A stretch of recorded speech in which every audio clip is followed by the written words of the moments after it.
The Comey Affair? The Russian Hacking Saga? What are they all about? I think I might have cracked the code.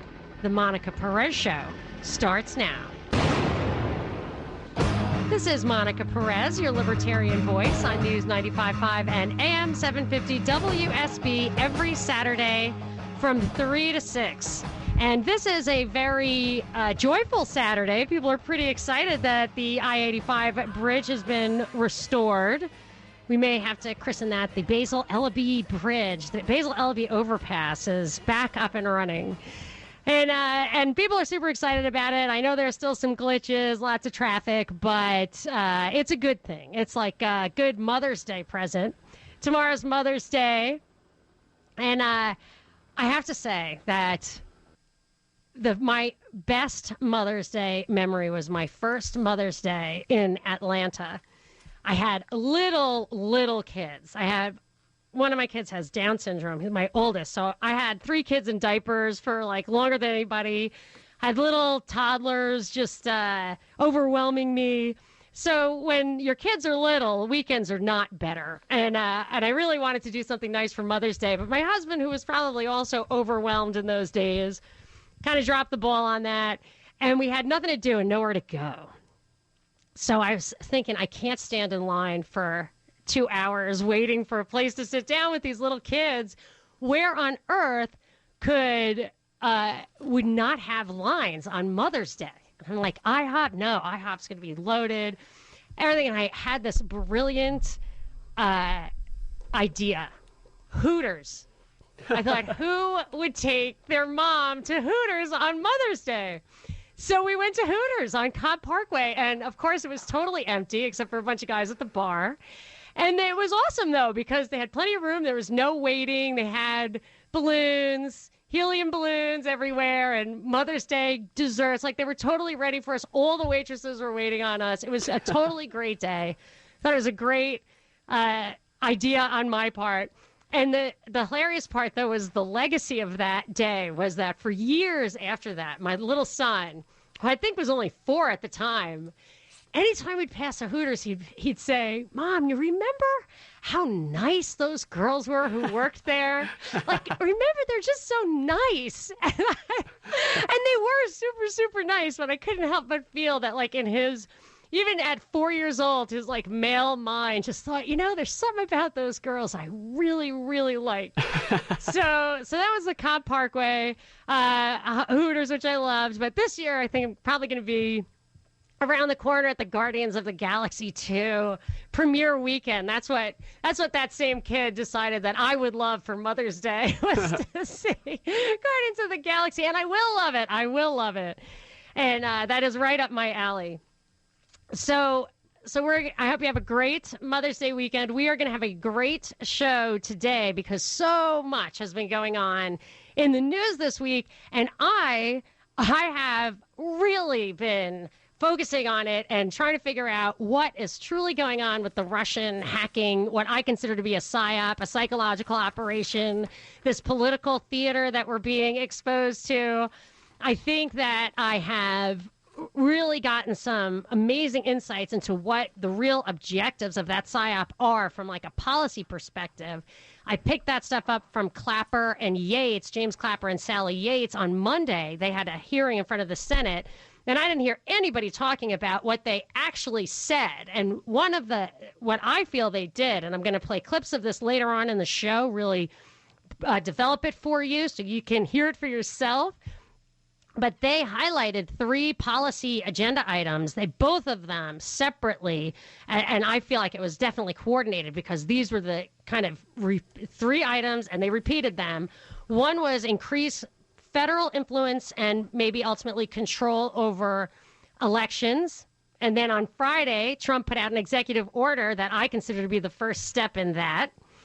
Then the second thing was to make sure that people are, quote, educated on what the nature of the news they're reading. So they should be alerted that some of what they're reading could be fake news. So to me, that means there's going to be some way to officially sanction news or indicate to people what news they should and shouldn't believe. I've been seeing that coming for a while.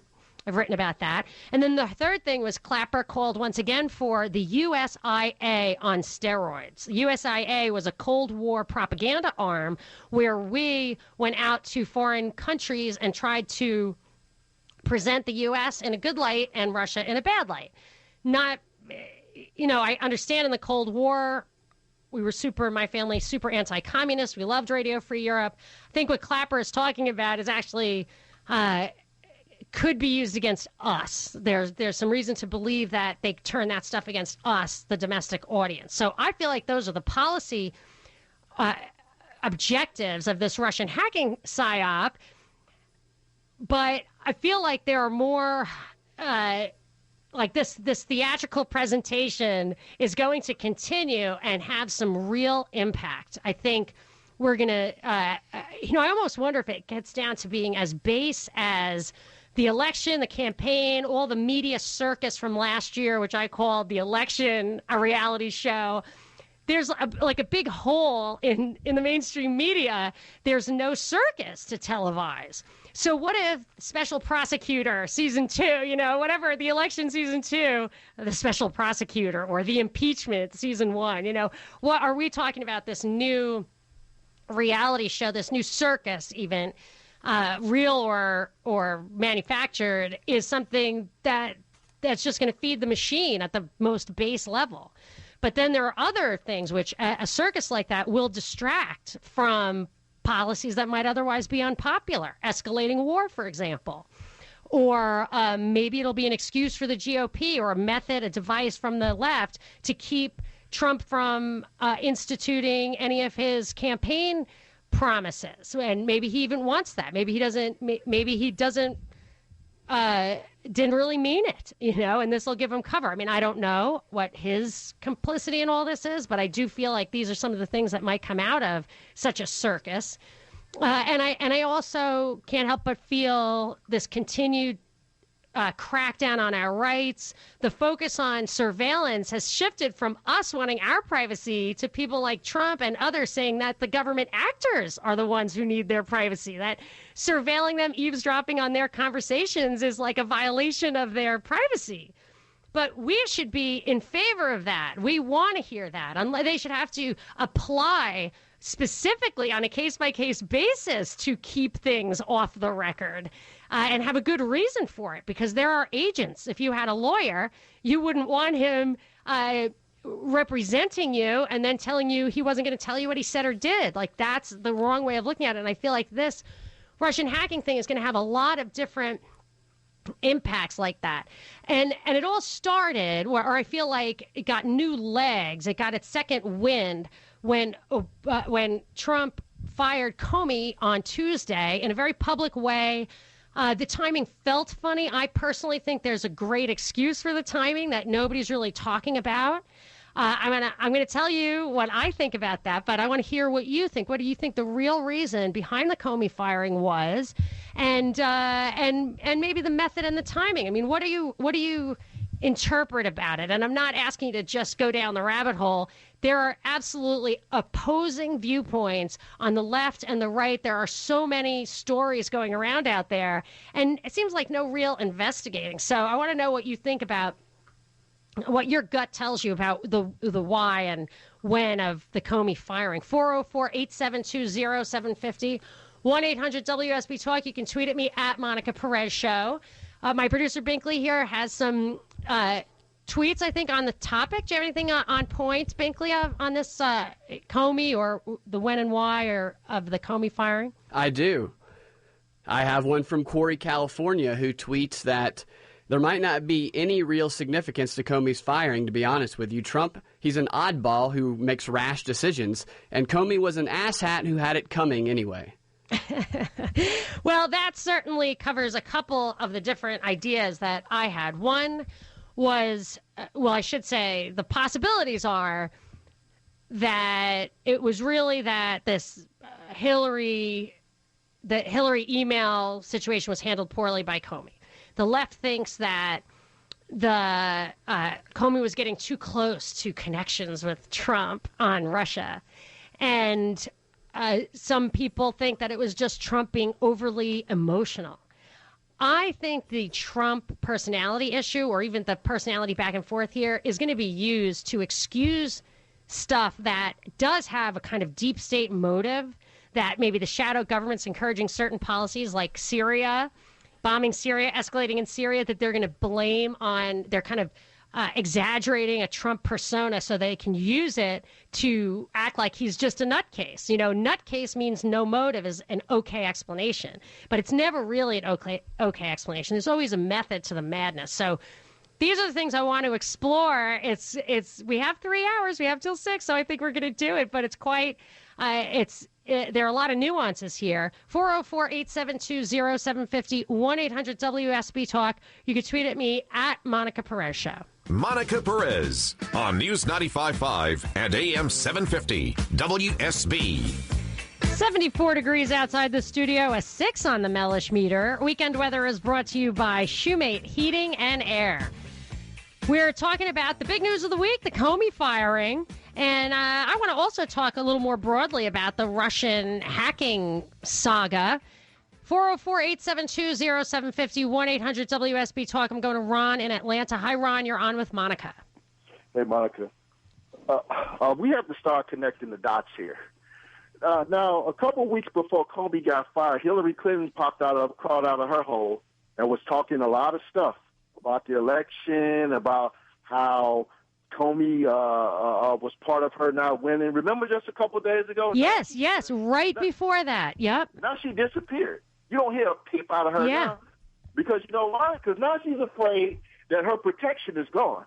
And now he's going to get a new FBI director that's going to look into to reopen her cases. This is nothing but a shadow government, part of Obama. Comey was part of the shadow government of Obama. Hold on, Ron. I got to correct you. 2 things you're giving me here that I think are big. One is that actually, I think it's interesting what Hillary said. The reason she lost was, the big outside reason, other than her own incompetence or whatever, was Comey's press conference October 28th, which was a result. She didn't say this, but that was spurred by Anthony Weiner's laptop, not by the Russian hacking, the alleged, which I don't believe anyway. So she actually completely neutered this whole idea that Russia was the deciding factor. That's one thing. And the second thing is, I think I would say be cautious about calling the deep state Obama holdovers, because the deep state, the shadow government, in my opinion, rises above parties. But you got 20 seconds. Tell me what else you got. Well, what I got is this is a coup. This is the Republican establishment working along with the Democratic establishment. You notice the Republicans never back Trump at all. They leave him out to hang.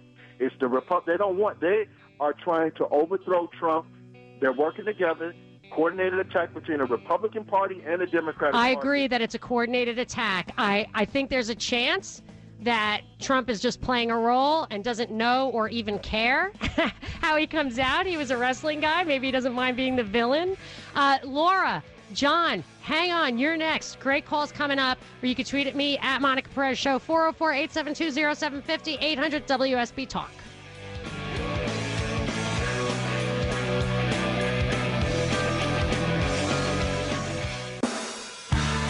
Monica Perez on News 95.5 and AM 750 WSB.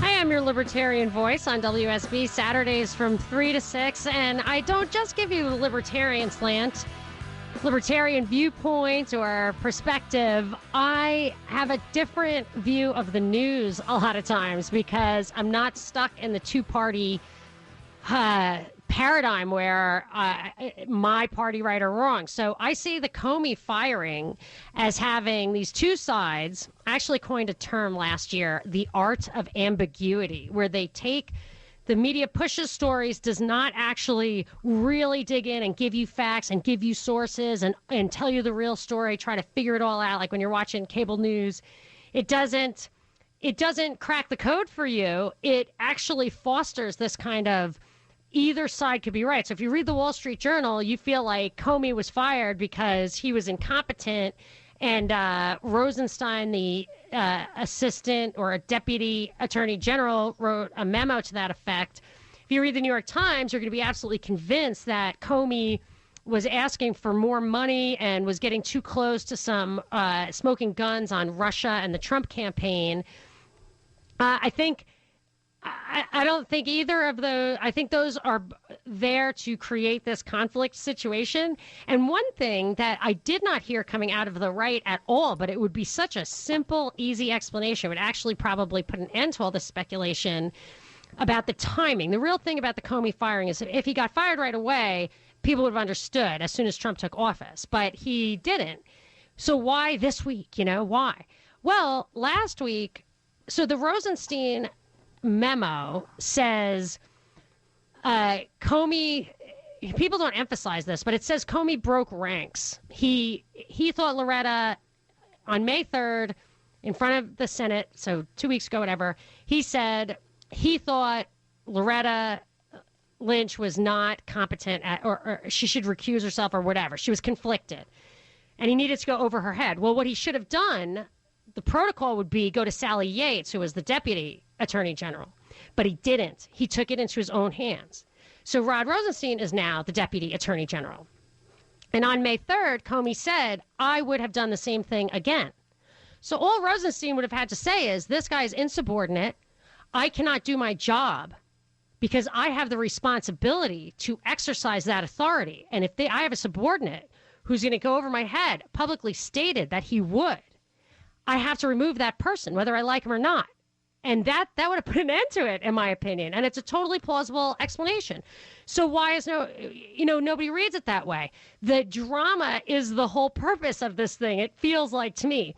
And there's like another level of the drama, which is, I've seen this unrolled during this week, that Trump, now they're portraying his persona as off the wall or unpredictable or impulsive or personal. They have him quoted as saying, Comey is a showboat, and some anonymous source said he heard Trump quip, which I totally don't believe. This guy's more famous than me. And I'm thinking, really? Okay. I don't, why these unattributed quotes are worth nothing, in my opinion. So now I see them creating this persona around Trump, emphasizing his persona, making it bizarre. It goes right into this Nixon Watergate vibe they're trying to promote. And what it will do is it will allow Trump to do crazy things, to get out of line, to try to end run his cabinet and stuff like that. Just he could get so much done. And if you call him like a nut, unpredictable, impulsive, loose cannon, he can do tons of stuff. He can bomb countries, and you never have to follow the money or say cui bono, like who benefits. You never have to look for the motive and find the real shadow government that really pulls the strings if what you're saying is, well, this guy's just a nut job. I mean, it's the classic lone nut, excuse for all these major events in history, or certainly in the 20th century, assassinations that clearly had people killed by their enemies, and you just say lone nut, and then the real actors, the real contractors get away with it. And I think that's part of what's being unfolded here. So let's take some calls, 404-872-0750, 1-800-WSB-TALK. Let's get to some tweets. My producer Binkley is here. Binkley, what do you have by way of tweets? Well, I have a tweet from Michael Ray. He says that if the left's coup is successful, I'm afraid the country will be more violent than you can imagine. What are people to do when their choice gets overturned by covert means? That actually plays in a bit to the call we got before the break from Ron, saying that this is like the Republicans and Democrats are conspiring against Trump. He called the shadow government Obama holdovers, which is not how I've always seen the shadow government, and it's certainly not what that word has meant historically. What that word means is the government behind the government, above and beyond parties and elections. And that, I think, is very real. And this idea that Republicans and Democrats are in on this circus, I agree with that. But I haven't dismissed the possibility that Trump is in on it, too, because he does things that really plays into it. For example, this week, of all weeks, he met with Lavrov, the foreign minister of Russia, and for whatever reason, that's like, I don't know. I don't care. I don't actually think there's anything to that Russia stuff. But he's there with Lavrov, and for whatever reason does not allow the U.S. press in the room, but does allow the Russian press, as if he could not trust the U.S. press, but could rely on Russian propaganda to depict the meeting well. I mean, it was just so loaded with implications, and the same giant picture of him yucking it up with Lavrov and the other guy, Keslinski, I forget his name, but he's the guy who's the center of the Sessions recusal and the Flynn firing. So he's there yucking it up with these guys. Same picture, Wall Street Journal, New York Times. The optics are ridiculous, and people knew that. They're, that isn't an accident. And then later in the week, he tweets, "Comey better hope there are no tape recordings of our conversations," something like that. That's not a direct quote. But that is like a bomb. Like it's just lighting a bomb off. That plays right into this Nixon idea. And then you get this whole cascade of headlines that say he's paranoid, blah, blah, blah. So I think that we are being given a show, and I think there are reasons for it. And I'm going to tell you what I think the reasons are. But I want to hear if you think I'm right or wrong about the show, or what you think is really behind the Comey thing. 404-872-0750, 1-800-WSB Talk, or you can tweet at me at Monica Perez Show. I'm going to John in Flowery Branch. Hi, John. You're on with Monica. Hi, how you doing? Good. How are you doing? I look at it. I look at it kind of from a business standpoint. That when you have companies that work and they do something, they build something, and they have like this internal structure, and you make one small change, there's a little bit of revolt. And the larger the change gets, the larger the revolt gets, and the crazier the revolt gets. I mean, it happens in my organization, so I'm not just saying this ambiguously.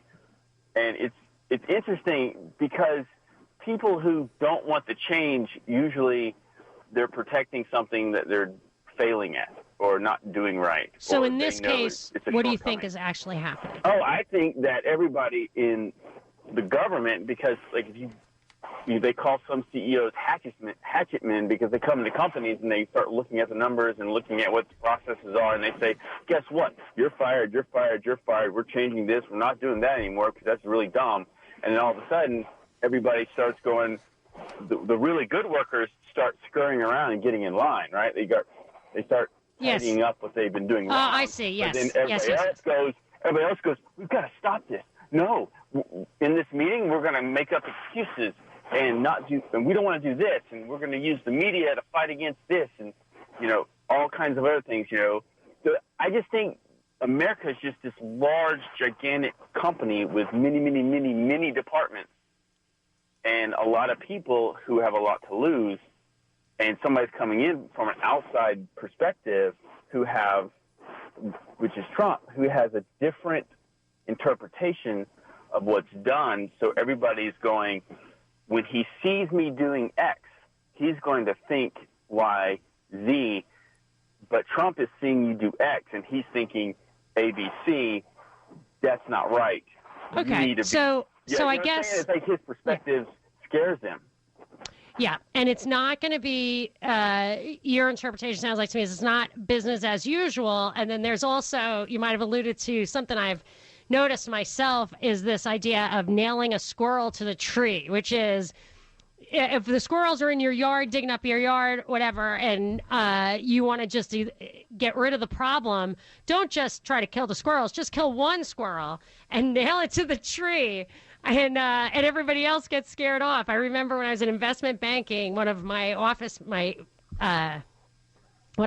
neighbors would say that, and I thought it was pretty cold, but it could work. I do not think that's what's going on here. I think that Comey was absolutely out of line when he was behaving like that last year. It was totally bizarre, in my opinion, to the point where I wondered if this was part of an even larger, like a big, I mean, if you think the way I do sometimes, which is that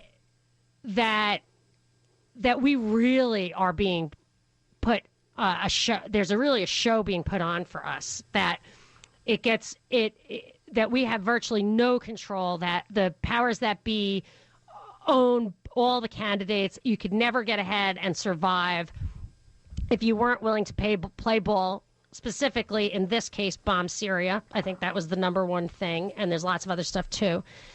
So with the Comey thing, I actually wondered if there was such a giant psyop that he was put in place solely for this role. And I looked and I thought to myself, let me trace back when Emailgate really started, which I remember because I talked about it at the time. It was when Guccifer first revealed some Sidney Blumenthal emails, which had Hillary's email server address on there. So that was the big reveal. It didn't get any information out there at the time, but that's when it started. That was in March of 2013, and Comey was put in place in September of 2013. Now, I don't know if there's any significance to that, but I intentionally looked back to see if Emailgate and Comey started, made the public scene at the same time, and they did. So I will go. I am really far down the rabbit hole and think that there are huge implications to this Russia thing. That it's really going to lead to domestic policy changes, foreign policy changes, possibly war, Cold War. I'm going to tell you the specifics probably, let's say, at the top of the hour, because right after the break, I'm going to go to Isaac. So hang on, Isaac, 404-872-0750, 800-WSB Talk. You can tweet at me at Monica Perez Show. Monica Perez on News 95.5 and AM 750 WSB. 78 is the high today, 62 the low overnight. Weekend weather is brought to you by Shoemate Heating and Air. And I am going to Isaac in Clarkston. Isaac, you're on with Monica. Yes. Thank you, Monica. I was editor of quite a big newspaper in Asia. What is happening in America is really pathetic. What New York Times or Washington Post or whoever writing those things, I call it not journalism. I call it purely yellow journalism with enmity. They are doing what they're doing. It is out of the ethics. If I was found when I was editor of my own newspaper, I could fire those journalists, those who continuously practice this yellow journalism. I have a question for you. Finish, and then I'll ask you my question. Go. Okay. Second thing is, Monica, my wife's name is also Monica. Last election, we all, Monica, me, Patrick, Patricia, we all voted for Donald Trump. But whole of our life, we are Democrats. I even gave money to Democratic Party. I even gave money to Obama election. But I was very upset when Obama said ISIS is not a problem. That's a very famous statement of Obama, that ISIS is not a problem. And when I found that from the point of Democratic Party, they did not do anything, I was very upset, although I was a great supporter of Democratic Party. We voted Donald Trump because we like or do not like, he is speaking something which is true. And true is very bad to digest in America. I know that very well.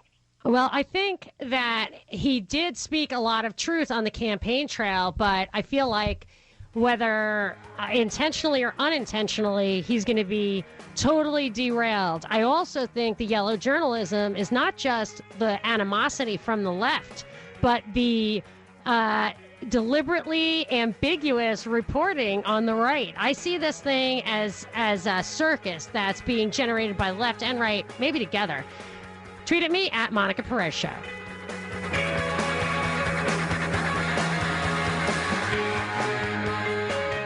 This is your last chance. After this, there is no turning back. You take the blue pill. The story ends. You wake up in your bed and believe whatever you want to believe. You take the red pill. You stay in Wonderland. And I show you how deep the rabbit hole goes.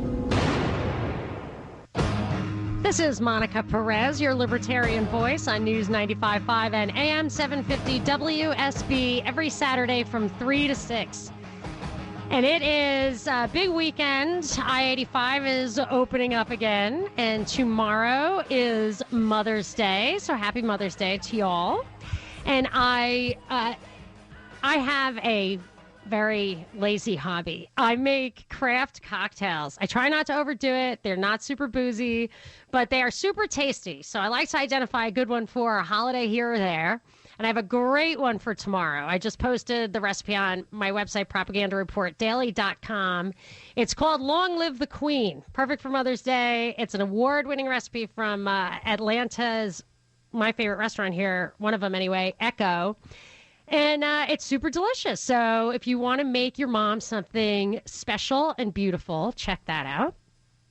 And but if you want to hear some deep and original insights into the news of the week, check this out. We're going to be on till 6, and I've got some, I think, smoking guns on what the purpose, the agenda purpose, as Rahm Emanuel would say, never let a good crisis go to waste, or as my producer Binkley here tells me, Edward Bernays used to say, create a crisis, create an event so that you can get what you want out of it. So I think there are policy agenda items behind the Russian hacking saga, and that saga will get legs, longer life, because of the Comey firing. So I want to unpack that stuff for you.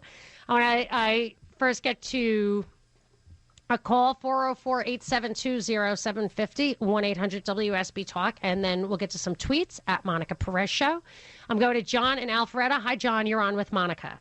Hey, Monica. Thank you. And really want to compliment your producer there on the father of spin. That was pretty intuitive of him. So Edward, yes, Binkley keeps us informed on. He reads all the books on propaganda. Edward Bernays is your guy, right, Binkley? Yeah. yeah. Very, very, very astute. I just want to. I don't want to take up a lot of time here, but I just want to state that I agree with the Comey firing. Number one, I think that Trump is, as usual, light years ahead of everybody, including his communications team and the media. And I state that because he's obviously well read. He knows his stuff, and he knows exactly. He probably stays up at night thinking of ways that he can manipulate the media. And I'll give you one example of that. That was the Andrew Jackson story that came out about the Civil War. That's a factual event. I mean, that's a factual thing. Even Lincoln looked back at in 1861 at what Jackson had said about the rebellion in South Carolina. So that's one example. But I want to direct your attention as a libertarian toward Rand Paul, and the concern that I have on this whole situation is that Trump has a way of pointing us toward situations where we have to look them up ourselves. His tweets are a transparent, unfiltered way of getting to us outside of this press that has an agenda. So if we look at what Rand Paul said recently about surveillance, and only 8 people have the ability to go deep into the secrets of the CIA and things like that, I'm more concerned about what the CIA can do unwarranted and what the FBI can do unwarranted for surveillance and what's happened in not just the previous administration, but any administration. But surveillance against the people or surveillance against people in government? Everybody. That's exactly the point of what Rand Paul is saying recently, where he feels like obviously he's been surveilled and other candidates surveilled during the campaign. But his key point is that they were doing it unwarranted, and he's calling for oversight. I also just want to state that this thing with Comey's firing has really overloaded our senators. I give kudos to Senator Perdue for reaching out immediately and stating that he supported the president. I do not so for Senator Isaacson, who I think has failed and has been overloaded negatively. Now, obviously, it's coming from constituents one way or the other, but I really give kudos to Senator Perdue for stepping up and following, and this is the key for everybody, following the Constitution. The Constitution is our compass, people. That's it. As a Republican, I know you're a libertarian, but as a Republican, the Constitution is our compass. And I'm more dedicated to the Constitution than any Republican I know. What constitutional, what are you talking about specifically about the Constitution? Are you making a specific point about the Constitution? Absolutely. Where show me, and not you, but I mean, I'd like for anyone to show me where Trump has failed the Constitution, where he has failed his oath to the Constitution, because that's our compass. That's what we measure everything by. Yeah. Well, that's a big question. I actually have a constitutional issue with his executive order on the election. He put out an executive order last week talking about federal oversight, I guess, on the elections. And I want to get into that. I want to, it's a big topic, and I have some clips here I want to play to introduce that topic, because I think this federal oversight of elections, which is unconstitutional, Article 2, Section 1 says how the legislature of each state decides the manner in which electors are chosen, full stop. There is nothing else there. So the federal government should have nothing to do with it. And that's what Clapper, Yates, and I think probably Trump now, and I know Flynn, the DHS guy, are all in favor of having a more federalized approach to the elections. And I do not like that. And I do think it's unconstitutional. I think Comey should have been fired immediately by Obama last year when he went over the head outside of the chain of command with the attorney general. He should never have, and he stated on May 3rd that he deliberately, knowingly, and would do it again, took the power away from the attorney general and didn't go to the deputy attorney general, who was not conflicted. So he should have been fired immediately. That's true. But I do not think that government agents should have privacy. I think if they have a specific reason to be private, then they should have to ask for that, which is the exact opposite of how I think private citizens should be treated. They need a specific warrant. So they're asking for all Trump's financial records. That's what the Senate wants. I don't know about when you're dealing with government corruption or whatever they're accusing him of, but as a general rule, you can't just ask for everything. You have to ask for something specific and say what it is you want, because you can't just ask for everything so that you go on what's called a fishing expedition. You can find, there's a good chance you're going to find something screwy in anybody's background. That's not what the government's allowed to do. But when it comes to government agents, I feel like they're in their official capacity. They should have total transparency unless they have a provable reason to keep it private. So this focus that Trump and everybody else has on surveillance of Flynn, on unmasking, I think is totally misdirected. And people are getting enraged and outraged and saying, we need to, button this up. It's like, no. The leaks were information coming to us. And if they were, I mean, it seems like a setup to me, but the information was coming to us. So I think that's a good thing, and I'd like it to continue. Let me get to Jim in Athens. Jim, you're on with Monica. Yes, Monica, I find it rather perplexing that early in Trump's presidency, or just before he was elected, Chuck Schumer came on and TV and talked about how, and laughingly, that the CIA would take him out if he became president. I don't remember that specifically. They only showed it a few times. I believe it was just on Fox. But, it's pretty obvious what's going on here. And I just don't understand how these people are able to tell this lie day after day after day after day. And nobody asked us the simple questions, like Hannity and so forth. If they would just get these people on and say, is the president under investigation in the Russian hack? And what's the evidence? What is even the accusation? The accusation is that despite what's more likely, that the emails were leaked, the DNC stuff, the Podesta stuff, it's more likely they were leaked than hacked. It's more likely that Russia would be able to cover its tracks. But even if so, let's see the evidence of that. And even so, what's the big crime? These were emails that are not denied. The crime was scuttling Bernie Sanders' campaign. The crime was the crime. So I don't even think it's that big a deal. And I think they are deliberately, the left and the right, the media and the politicians, are deliberately making this confusing, obfuscating it, making it ambiguous so that this drama continues. One, because it gives them airtime, which they just happen to like, and the media can make a lot of money that way. But also because they're going to get a lot out of it. And I, darn it, did not get to my clip. So I'm going to play the clips coming right out of the break. 404-872-0750, 1-800-WSB Talk. You can tweet at me at Monica Perez Show. Monica Perez on News 95.5 and AM 750 WSB. Sunny tomorrow, Mother's Day, high of 83. Weekend weather is brought to you by Shoemate Heating and Air. So here's the thing. On Monday, Sally Yates, the Deputy Attorney General last year and until she was fired this year, and Clapper, James Clapper, a known perjurer and intelligence head, were testifying in front of the Senate, and Chuck Grassley, he asked them a question. So there's two interesting things about this clip I'm about to play for you of Chuck Grassley. First of all, he just makes this statement, and unless I'm hallucinating, I believe he is a Republican. He makes a statement that we all know that the Russian hacking thing is real. These guys keep making those statements because you're allowed to lie in the Senate. You're allowed to lie on the Senate floor, and there's no consequences. I discovered that when Harry Reid talk smack about Mitt Romney's taxes, which were just is like made up, but they can say whatever they want, and they do.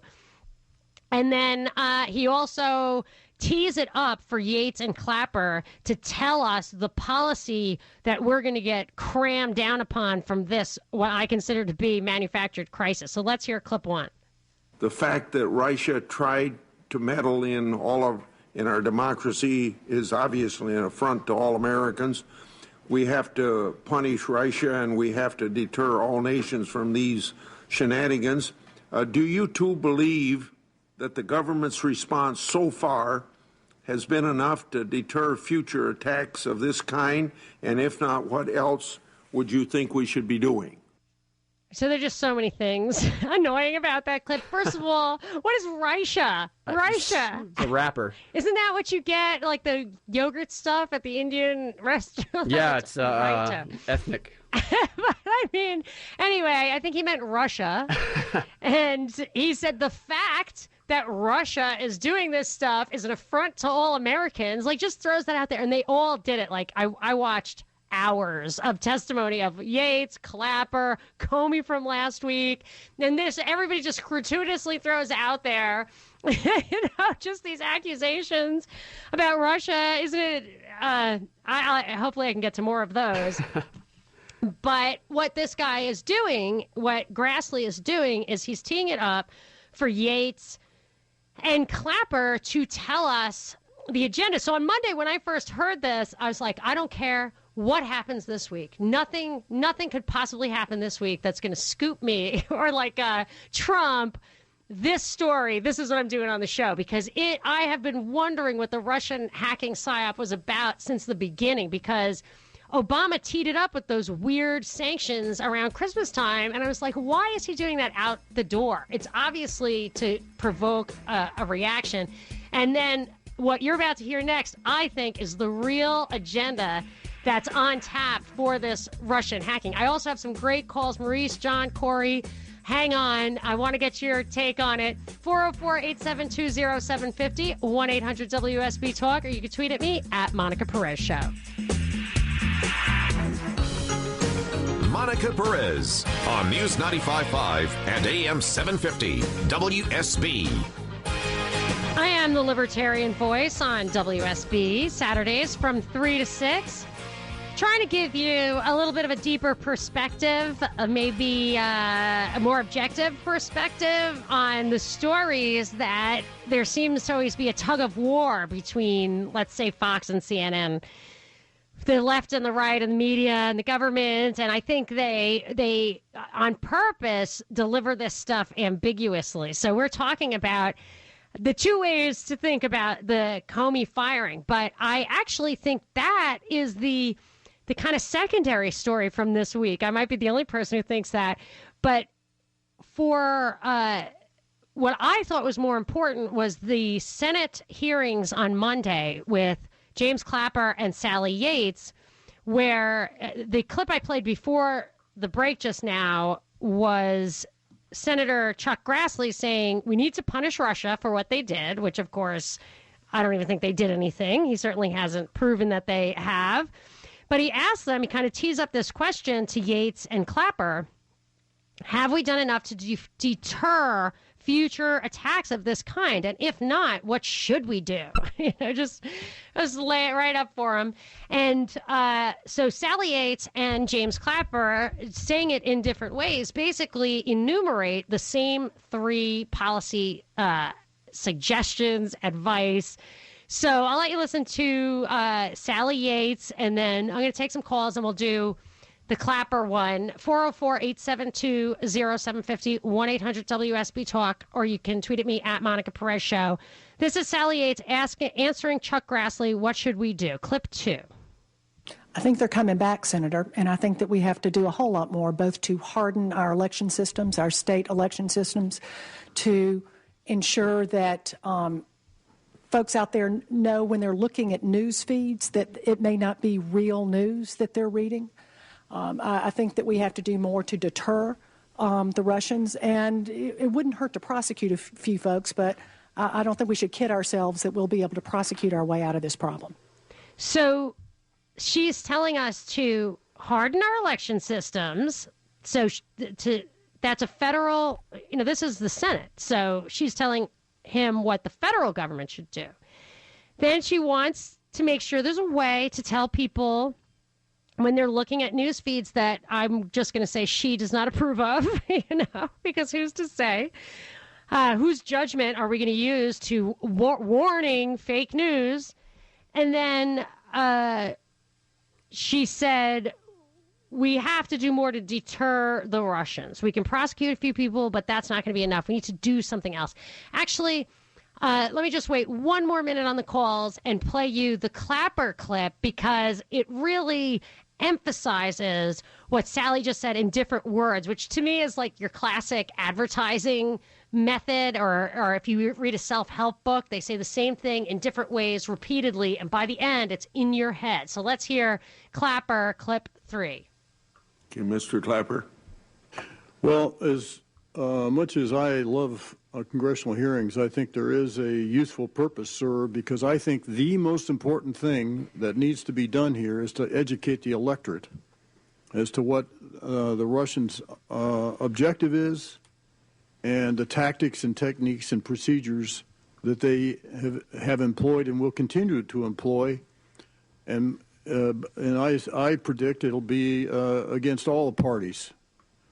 And so I think education of the public is the most important thing we can do. And this hearing, grudgingly though I admit it, serves that purpose to the extent that this can be shared openly. So you're dying I do think as well there needs to be more done in the way of sanctions to the Russians or any other government that attempts to interfere in our election process. So Clapper actually elaborates on more stuff. I'm going to hold off for a second on that. But what he said, and I think, Binkley, my producer Binkley's here, and he's an expert, I would say, having read like everything Edward Bernays ever wrote, like more than once, who's the father of propaganda and the nephew of Sigmund Freud. Mm-hmm. Doesn't this stuff totally smack of his techniques? Well, he uses that phrase, educate the public, when he's talking about propagandizing the public in all of his books. Bernays. Yeah, that's his phrase for let's propaganda. But he'll even say to actually create events. Create news. Yeah, you have to, he says you can't wait around for news to happen. You set in motion events to create news that pushes forward the point of view that you want to push forward. So for me, that's what these guys are recommending, and the way they're recommending it is they want to get certain policy agenda items across, and they are using this crisis, manufactured or real, to do it. And Sally Yates laid it out succinctly, the three things. She wants to harden the elections. She wants to curate the news, and she wants to do something to react to the Russians. Clapper, so far, in that quote, said, educate the electorate, which is propagandize them. So I think she's talking about censorship. He's talking about propaganda. He also wants to punish the Russians. He's going to elaborate on that in a later clip I'm going to play. But these are the policy takeaways. This is the basic policy impact of the Russian hack, in my opinion. I'll flesh it out a little bit more. Let's go to some calls. 404-872-0750, 1-800-WSB Talk. I'm going to go to John in Flowery Branch. Hi, John. You're on with Monica. How you doing, Monica? Good. How you doing? I'm doing great. What I would like people to understand is that Trump literally wanted revenge on Obama, and he took his opportunity to go after him once Obama roasted him at that one dinner. And he used to his advantage the open media, which is, like Twitter, stuff like that. He allowed the American people to actually research and come across information, and it opened up a chink in the armor of the Republicans and the Democrats. I've heard that argument before, and I don't really buy it, because Ron Paul was the guy who was a real threat to the Republicans because he wanted smaller government. I actually think Trump is an answer to that. I think this idea that there's personal animosity between Trump and Obama, that Trump is emotional, impulsive, if he's a real threat to the establishment, I've put that to bed.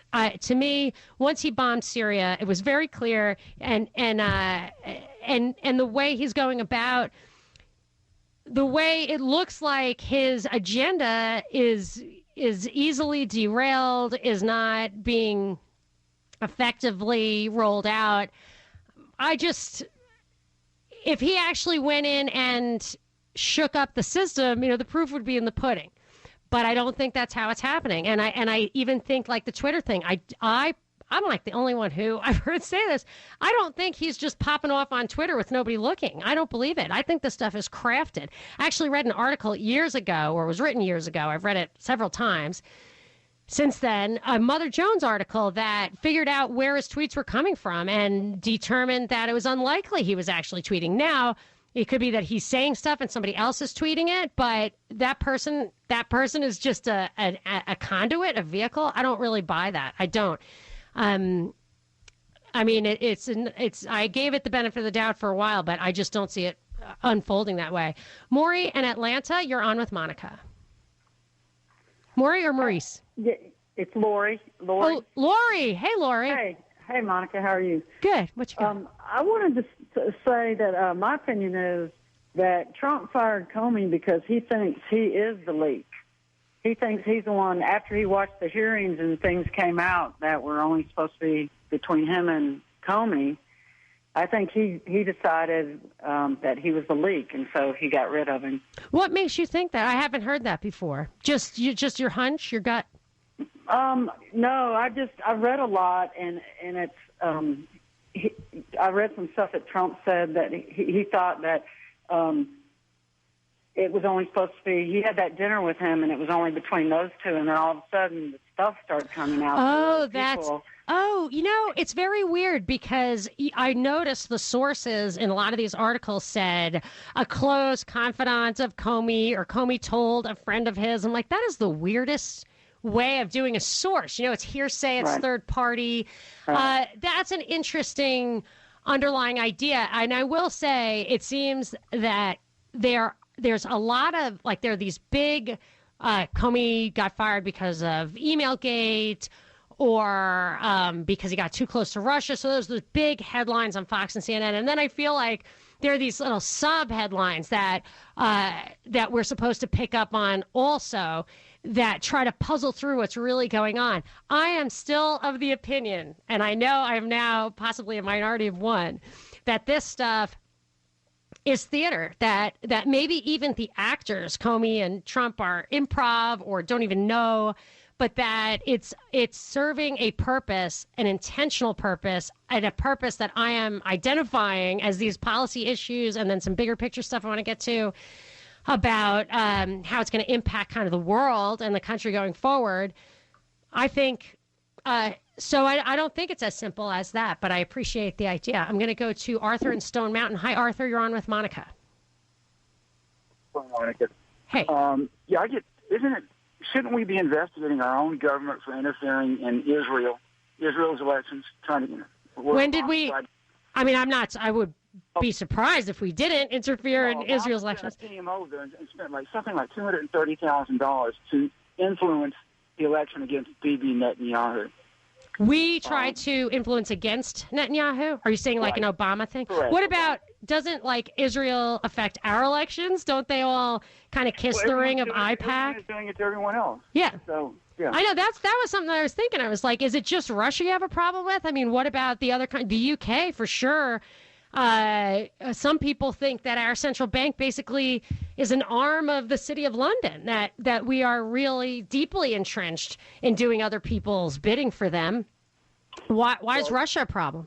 The three city-states that rule the world, the Vatican, City of London, and then D.C., No, Tel Aviv, right? Don't people think the conspiracy theory stuff is like City of London, the Vatican, and Tel Aviv? And it was funny because Trump's first big foreign trip is going to be the Vatican and Tel Aviv and Saudi Arabia, which I always thought was, kind of wag the dog thing, or I don't know. But one quick question. Yeah. Who do you think are the puppet masters then? We got these I do not like. I look at a triangle. I see, if you go back, you can go back to the UK and World War I, manipulating the Middle East. So maybe it's still them. You can go back further than that and look at. Some people think that the original bankers in Florence or whatever in Italy way back hundreds of years ago, that they established the power base and never let it go. I mean, some people think it's even earlier than that the Knights Templar kind of predate that and think it's kind of borderline ancient. I really do not know the answer. And what I try to focus on when I think about that is what really matters. It doesn't matter at all who's pulling the strings, because if we guard the strings, if we defend, and I love the Bill of Rights. I mean, I'm a hardcore libertarian. It's probably not strong enough for me, but if we defended the Constitution and the Bill of Rights, we wouldn't actually need to try to figure out who was doing what. We just should go down, fall on our swords for that stuff, which is why I loved Ron Paul. He had a track record of it. He would talk about it. And so when an earlier caller said Trump has never done anything against the Constitution, in his inaugural address, he said, "The oath I just took is a pledge of allegiance to the people of America." But the oath he actually took was to defend and protect the Constitution. You need to stay focused on that, really understand it, and then you don't actually need to know who's doing what. You don't even have to care about the election if you hold your representatives to that standard. It doesn't matter. It's really the policy they're trying to affect, right? Not the people. So, great call. Thanks, Arthur. 404-872-0750, 1-800-WSB-TALK. You can tweet at me at Monica Perez Show. Monica Perez on News 95.5 and AM 750 WSB. It's 71 degrees outside the studio. Skies are clearing up. The weekend weather is brought to you by Shoemate Heating and Air. And I am going to go to Jim in McDonough. Jim, you are on with Monica. How you doing today? Good. How are you doing? I'm doing very well. I'm so glad to talk to you. Awesome. The problem, I listen to the television. I hear all these people, and I've been studying the Constitution and the Declaration for the last 3 years, and the problem in this country today is people do not understand the Constitution and realize that the Constitution came from the Bill of Rights. Came from the Declaration of Independence. Yes. The Declaration in the preamble talks about we are endowed by our Creator. From number 1, there is a Creator over all men. And the rights that we get that come from the Creator or God, whichever way you want to look at it, the government has no right to touch. That's the Bill of Rights, the first 10 amendments. Do you think that holds true for everyone on Earth? We can vote on how wide we want a sidewalk, Jim, how fast we want our speed limits, but we can't determine what sex we are, who we can marry, male or female. Those things are out of the realm of our government in this country. I hate to do this to you because I have no time. Sorry, I didn't realize this. But, Jim, I have a quick question for you. Do you think that every single person born on this earth has those God-given rights? Certainly. See, a lot of people miss that. I love it that you answered that correctly. I've asked people that, and they're like, no, it stops at the borders, you know? Super sorry, Jim. I had to cut you off. I've got another hour, though, if you want to call back. 404-872-0750, 1-800-WSB-TALK. You can tweet at me, at Monica Perez Show. I'm going to lay out some constitutional stuff, Jim, so you stay tuned. You're going to love it.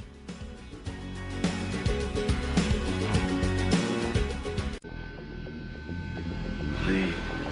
Take my hand. Now open your mind to me. Please. Open your mind. Open your mind. Open your mind.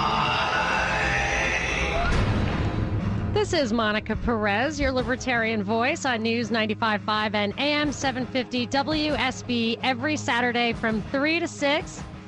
It has been a very busy news week, and I'm looking forward to a really fun tomorrow. It's Mother's Day. I'm not big into presents, not big into the Hallmark holiday, but I have to say I got a couple of great presents from my kids when they were little. The funniest ones I got, one was my youngest son. I think he might even still be in preschool, and they had, like, you know, write a card to your mom and write what she looks like and write what, you know, her favorite food and what she likes to do. So it said what it was my favorite thing to do, and my son wrote in there, play with Legos. Which I loved because it made me feel like the best mom in the world, that not only was I playing with Legos, but he just thought he was making my day playing with Legos. But my daughter, who was a year older and like way savvier, I hope they're not listening, super savvy, they were making bookmarks for us and for the moms, and the teacher told them to put the mom's hobby in the bookmark, right, in the bookmark. So my daughter wrote a narco-capitalism radio host. And the teacher's like, what is that? I never even heard of that. Are you sure? And she's like, oh, yes, I'm absolutely sure. Yes, I am. So I actually took a picture of it. I don't have it anymore. I can't find it, but I took a picture of it. So if you want to go to my Facebook page, go to MonicaPerezShow.com. And if you click through the Facebook, you can see a picture of it. It's very funny. And if you like it, like my page. Then I'll know. I mean, I never, ever asked for that, but I think it would be, you know, kind of fun to see if anybody's, you know, engaging out there. But we have had quite a week, and everybody's really focused on the Comey firing. But for me, I thought the more important stuff was the Yates-Clapper hearing in the Senate on Monday. And I want to play some more clips of that. I've got some constitutional points I have to make. Trump put out some executive orders. I feel we need to brush up on the Constitution a little bit in order to evaluate. Binkley, do you have any tweets you want to kind of lead us off on? First, let me throw out the number, 404-872-0750, 1-800-WSB-TALK. If you want to tweet at me, you can tweet it at Monica Perez Show. What do you got? Anything. I don't care. Well, I have a tweet from Corey where he says, should Congress enact the 25th Amendment to replace Trump? Why aren't they already doing so? And what would that entail? Oh, yes. The 25th Amendment is really interesting because I'd heard about it. I hadn't even heard of it before. A couple of months ago, I was listening to a podcast. I can't remember the guy's name. I'll have to post that podcast on our website, propagandareportdaily.com, and tweet it later when I can track it down. But he mentioned the 25th Amendment, which was kind of established, this guy was saying, in the wake of JFK's assassination, because it was an acknowledgement, according to this guy, it was an acknowledgement that the deep state had JFK assassinated because they could not tolerate him, and that the compromise position would be to put this amendment in so that they didn't have to actually kill anybody else. They could just remove him from office. So I was interested in the 25th Amendment, so I looked it up. And then about a week or two ago, I tweeted about it because I heard somebody throw it out there, and I'm thinking, nobody's just throwing out the 25th Amendment. I mean, I went to Stanford Law School. I never even heard of it. So I knew it was coming. You know, if somebody's throwing it out there, somebody else was going to be throwing it out there. And lo, it is being thrown out more and more. The relevant point, I actually highlighted that before I didn't see that tweet, but it says, whenever the vice president and a majority of either the principal officers of the executive departments, I guess that would be the cabinet, or of such body as Congress may by law provide, transmit to the president pro tempore of the Senate and the Speaker of the House of Representatives their written declaration that the president is unable to discharge the powers and duties of his office, the vice president shall immediately assume the powers and duties of the office as acting president. So the vice president and some mob of his choosing, I guess, principal officers of the executive department, or such other body as Congress may by law provide. That's pretty vague. Is that other body? I don't know, like the Board of McDonald's? I mean, what is that? So anyways, the majority of one of these two groups can replace the president with the vice president. I don't know he didn't do anything. I don't think he did anything. Trump didn't do anything. His tweets are I think carefully calculated, but some might view them as irresponsible, but they're just tweets. I mean, I don't know what they're worried about. I don't like his executive order on the elections that he put out on Friday, which I had absolutely tweeted on Monday. The feds are moving in on the elections. I tweeted a long time ago that Trump made this seemingly throwaway comment. Yeah, maybe the popular vote should rule the day, or maybe elections should be federal. I'm like, wait, no, they should not. Like, he throws this stuff out there, and you think, oh, his impulsive, thoughtless tweets. Like, no, there aren't that many of them. You can keep up with them, and they mean something. So this executive order, it asks for basically a committee to evaluate a few things. And this is what it asks for. The three things that it asks for, this executive order that he put out last week, is that a commission should study the registration and voting processes used in the federal elections and identify, number one, the laws, rules, policies, activities, strategies, and practices that enhance the American people's confidence in the integrity of the voting processes used in federal elections. Number two is it should identify the ones that undermine the American people's confidence in the integrity of the voting processes. So let me just tell you what those two, his top 2 out of 3, the first 2 out of 3 purposes of this executive order is to identify what gives the American people confidence in or takes confidence away from the voting process. So it's a confidence game. It is a confidence game. That's what the voting is. It's a confidence game. So then the third one finally gets to identify the vulnerabilities in voting systems and practices used for federal elections that could lead to improper voter registrations and improper voting, including fraudulent registrations and fraudulent voting. So I would be okay with that, except it is absolutely, positively not within the purview of the federal government to address that at all. The electors, he's talking about federal elections. And I'm saying specifically with respect to the electors of the presidential election, Article 2, Section 1, I tweeted this. I did not underline it, so let me make sure I've got it right.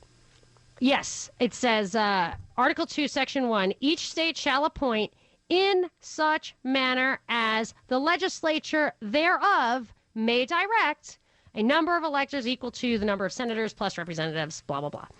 So it's crystal clear. The states get to decide how they want to elect electors. That's all.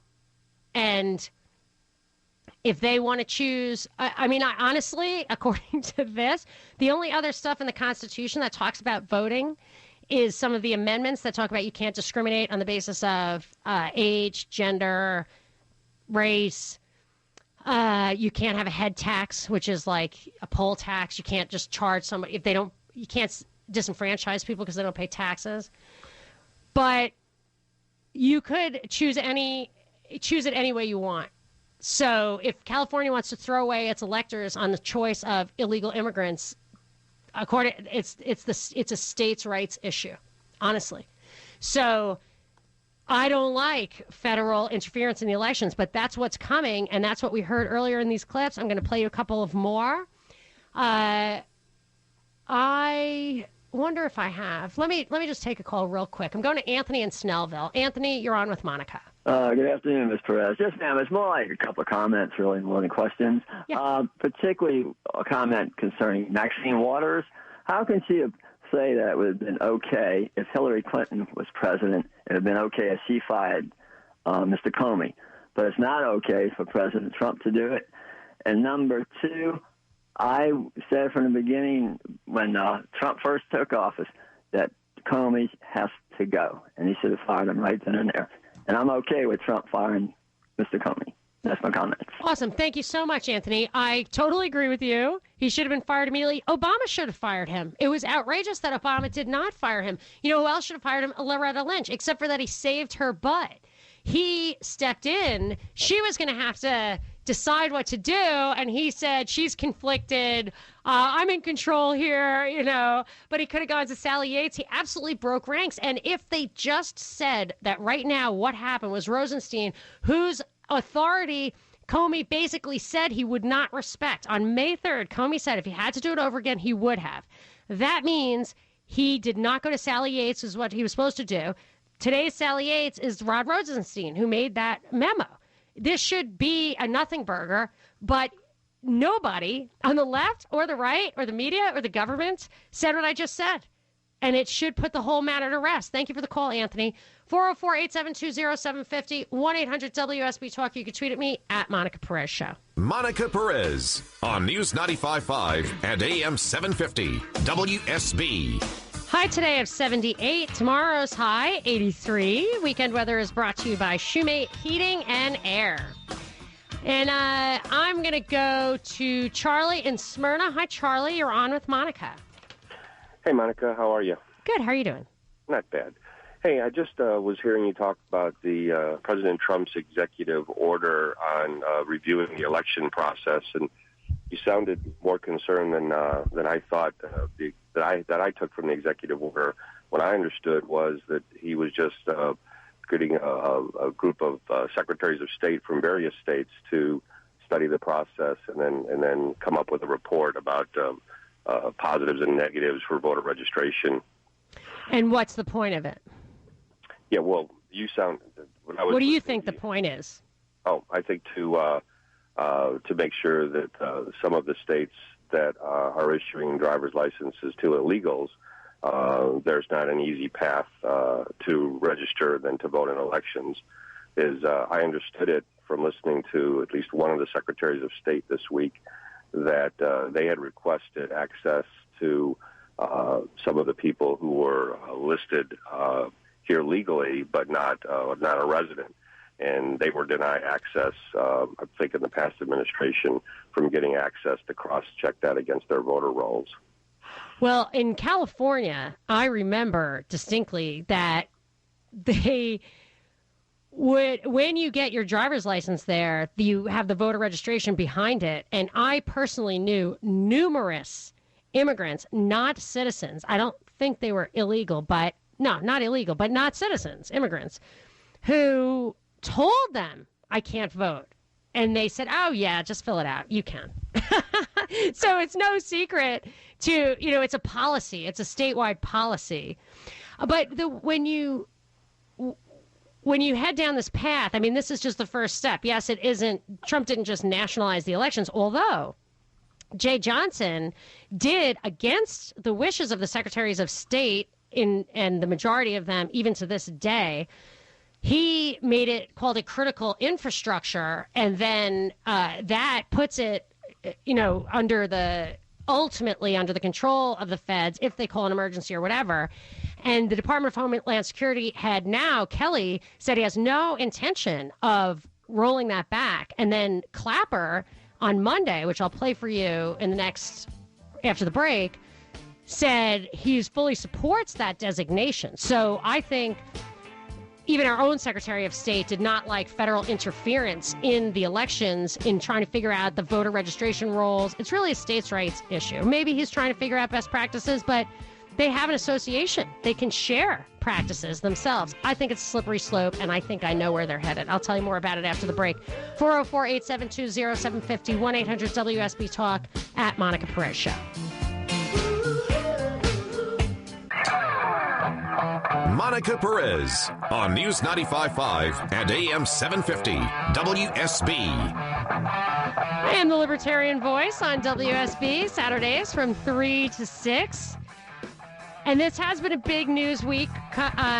James Comey, the FBI director, was fired. It feels like a million years ago. It was Tuesday. And there have been like 11 names trotted out of people who might take his place. Merrick Garland, who is the guy everybody knows as being a nominee for the Supreme Court, but I know him because he was Johnny on the spot for the Oklahoma City bombing. I think he had something to do with the Unabomber prosecution, investigation. He seems to pop up on cases that involve the FBI that have some shadowy backstory that needs to be pushed to the side. So for him to run the FBI would be scary. But what's even scarier is the idea that Mike Rogers would run the FBI. That's another name that's being bandied about. I tweeted about it May 11th, so a few days ago. But I just retweeted it if you want to go to my Twitter feed, at Monica Perez Show. An article by Judicial Watch about Mike Rogers. The reason that he just up and stopped being a congressman was this brewing scandal that his wife was one of the mucks that you could trace up from the Benghazi security company that failed and led to the ambassador's death. There was a very serious, link there that I guess he didn't just walked away. I mean, that's what this article implies. So I think that guy's as deep state as you can get. So that would, to me, eliminate any possibility that Comey was fired because he doesn't do a good job or he can't be trusted or whatever, or I'm trying to drain the swamp, because putting Mike Rogers in there would be like putting an alligator in charge of patrolling the swamp. So let's keep an eye out for that, let's say. But what I actually thought, that the Comey thing, it was a lot of noise, but what really scared me about last week was what Clapper and Yates said they wanted to see come out of the Russian hacking investigation. One of the things was hardening the election process. And then when we saw Macron win in France, he had a big hack. Le Pen, his competitor earlier, less publicized, but also infiltration. The NSA came out and said, we spied Russia trying to mess with your stuff. So if you want our help, we'll give it to you. When I see these narratives across the board in the Western world, I've noticed that the policy mood goes in lockstep. I've noticed it. I noticed it with gay marriage. I noticed it with the cake baking thing. The gay marriage story was erupted. I was visiting Australia. The gay marriage demand, City Hall protests, whatever, years ago, just when they were emerging here, were emerging there. I was in London a few years ago, just as the bakery case was in the news here. Does a baker have to bake a cake for a gay marriage? The exact same case, like different people, but the same story was in the courts, like playing out in the exact same way, in the exact same timing in London. It's crazy. I just saw Swedish rape Facebook Lived, and didn't we have a murder Facebook Live? Like, these parallels are undeniable, in my opinion. So when I saw the Macron hacking thing, the Russian hacking thing, I was like, okay, they're just changing the way the Western world looks at elections. They're going to harden them up by digitizing them, by rolling them up in a ball, and that is what's going to make it so difficult. So another thing I tweeted recently was a video of a software engineer who claims he was a whistleblower testifying in court. It's very credible that Republicans went to him in 2004 and asked him to help hack into voting machines in Ohio.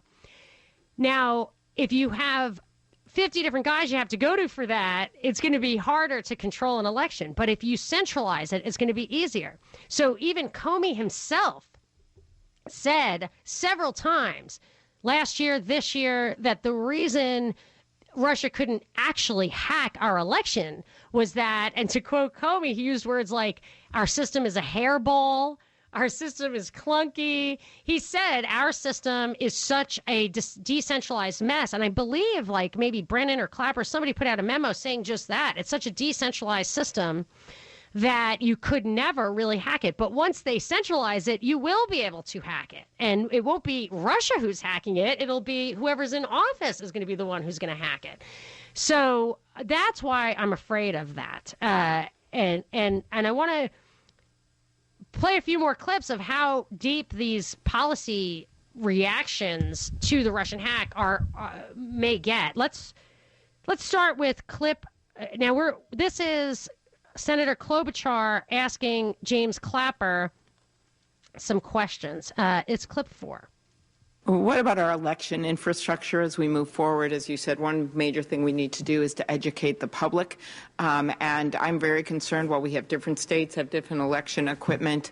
I'm the ranking on rules, and we're working on a bill on this. How important is that to protect the integrity of our election equipment? It's quite important. And speaking now as a private citizen, not my former capacity, I do think that our election apparatus should be considered critical infrastructure and should have the protections that are attendant to that.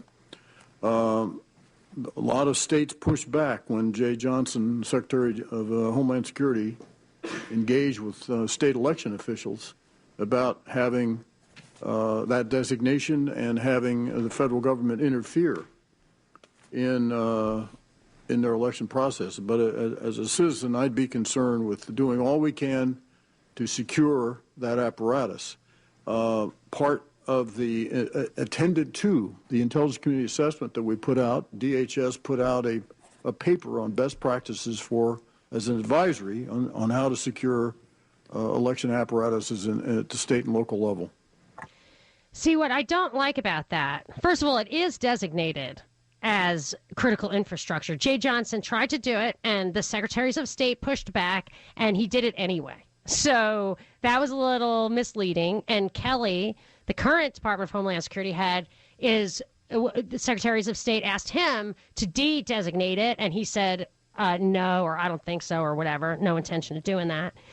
And when they put out a paper on best practices, when they normalize stuff, this reminds me very much of the policing.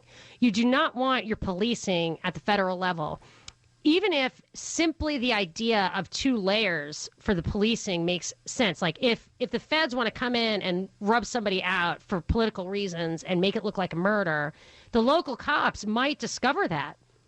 But if the cops are federal, they would never discover it. It's the same unit.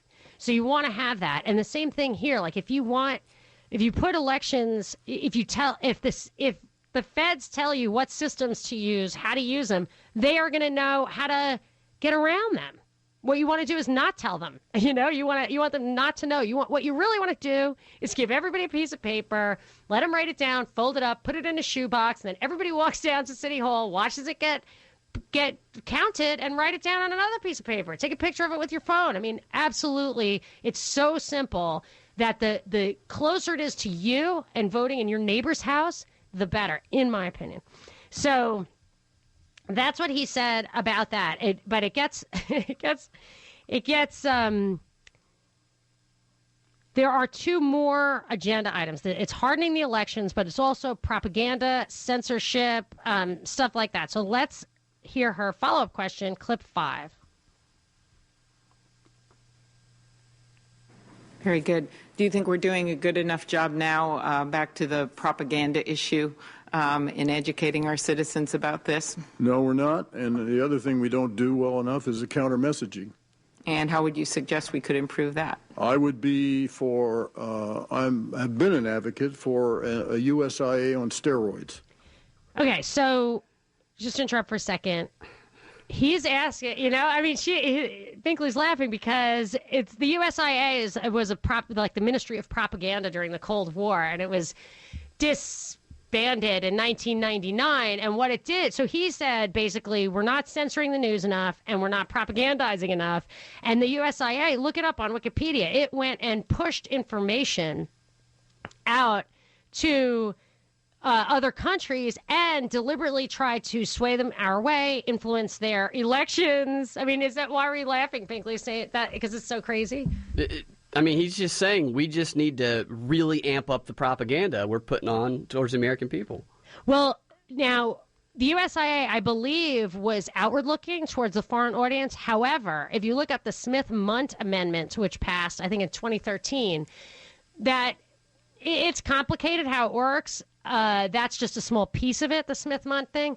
But it talks about how it's now okay to expose domestic audiences to that propaganda. So that's, I think then you had an explosion, really, of false flags and propaganda.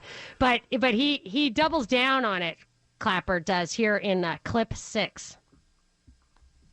I think counter-messaging the Russians, giving them some of their own medicine, much more aggressively than we've done now. I would hasten to add that should not be tagged on to the intelligence community. It needs to be a separate entity from the intelligence community. It's something the IC would support, but should be separate from that.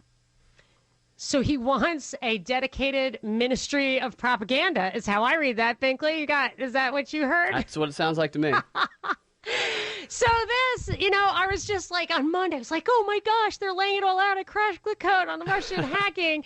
I emailed you. I was like, this is what I'm talking about on Saturday, no matter what. Like nothing could possibly happen. That's going to make me, talk about something else. And the next day, the Comey thing explodes. And there's like a funny little detail about the Comey thing is that I've read this in several articles. Maybe you have to really read the crap out of these articles to get where I got. But I noticed they kept saying Trump was in a pre-planned seclusion. Sean Spicer was the press secretary, was pre-planned at doing his service at the Pentagon.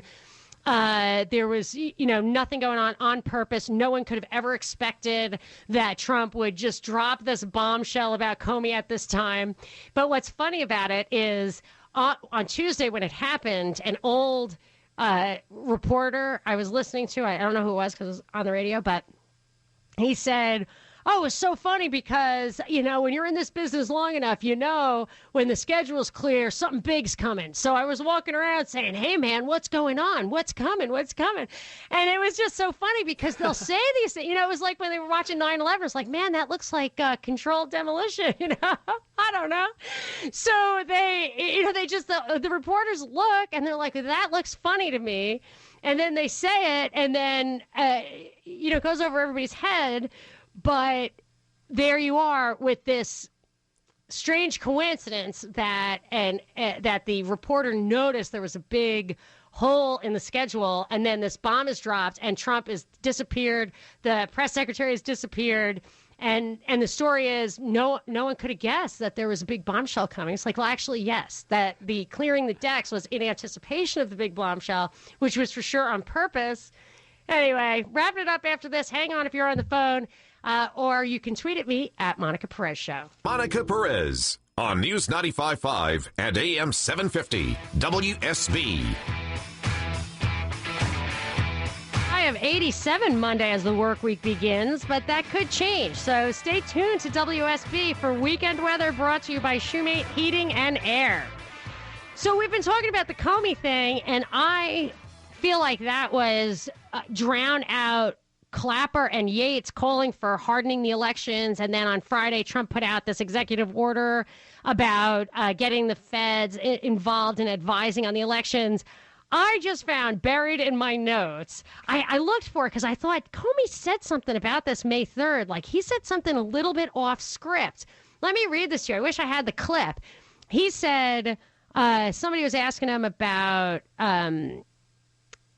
what should we do about tightening up the elections. Comey says, I think two things we can do and that we are doing, both in the United States and with our allies, is telling the people responsible for protecting the election infrastructure in the United States everything we know about how the Russians and others try to attack those systems, how they might come at it, what IP addresses they might use, what phishing techniques they might use, and then we've shared the same thing with our allies. Just here, we've got some breaking news. That's the great big news for Atlanta. I-85 is open. That's fantastic. Tomorrow's Mother's Day. Happy Mother's Day. I continue this conversation. Obviously, it's not finished yet on Twitter, at Monica Perez Show. You can go to my website, propagandareportdaily.com, to find podcasts I do here with Binkley. And I continue this conversation on Facebook, comments, email, whatever you want. I'll be back next week, Saturday, 3 to 6. This is Monica Perez.